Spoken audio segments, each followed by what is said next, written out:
Nah, oh, udah mulai. Oke, kita mulai. Sekarang geser dulu, geser pas tengah. Tengah, oke. Sharing apa ya? Cerita apa ya?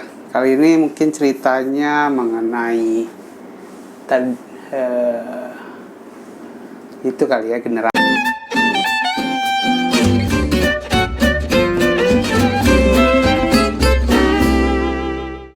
ya. Generasi. Oke, generasi bumper.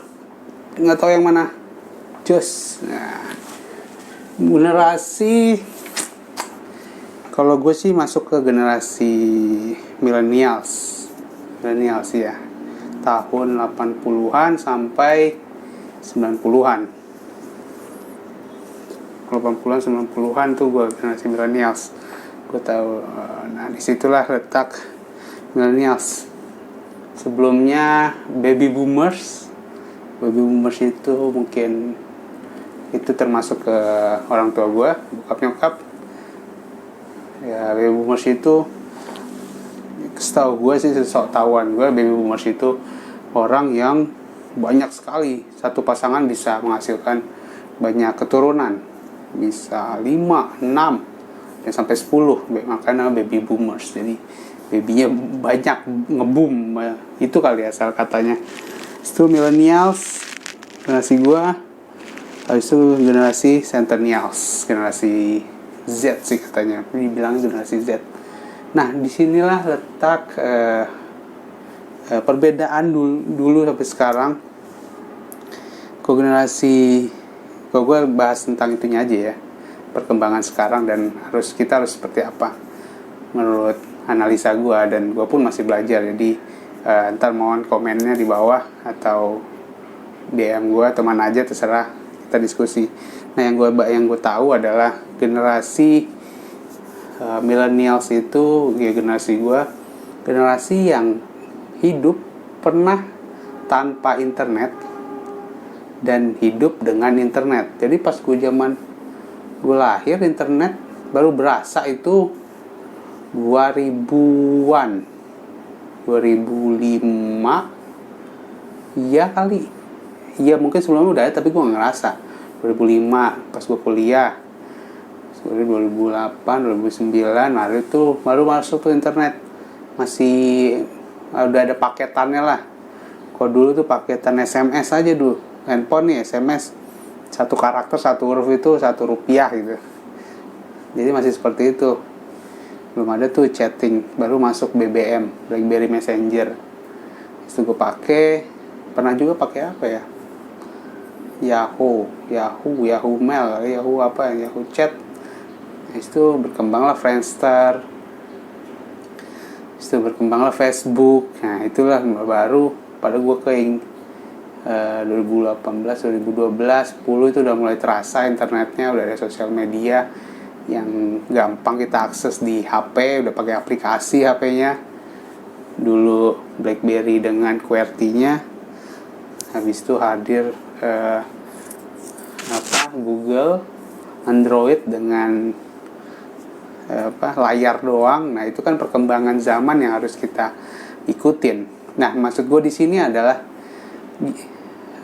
semua ini berkaitan dengan kehidupan kita. Jadi digital, gue bergerak kan gue sempat kaget waktu mulai pandemi ini.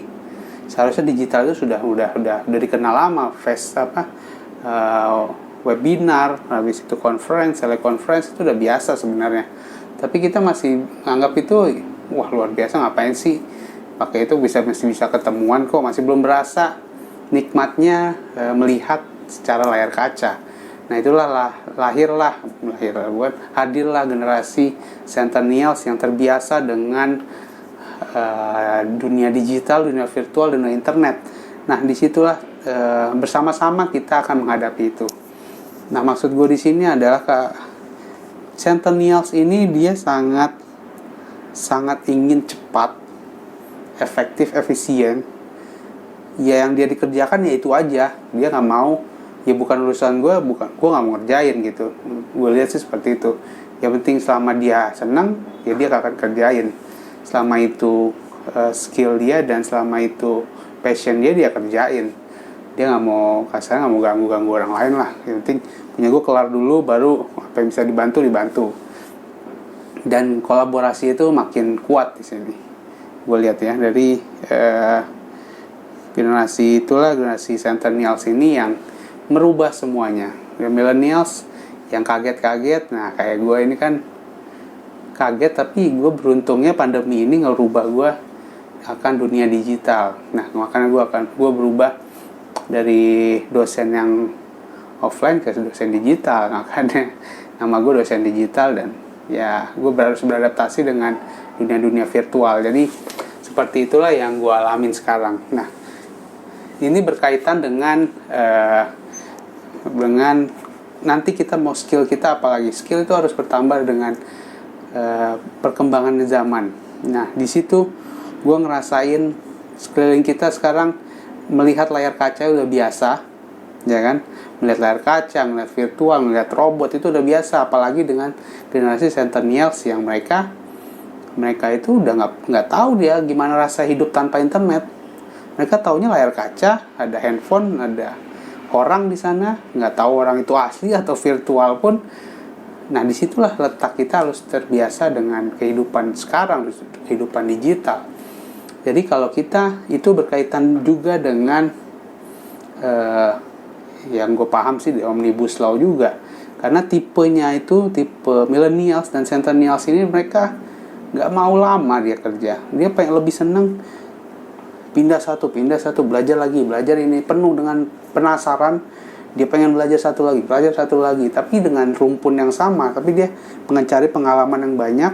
Habis itu makanya lahir Omnibus Law itu, kalau tahu gue, dari dunia human resource-nya. Kalau salah tolong koreksi gue. Jadi disitulah letaknya ini untuk masa depan, untuk melihat masa depan dengan karakter generasi yang akan ke depannya, dan mengharapkan Indonesia lebih maju. Jadi itu maksud dan tujuan semua ini terjadi.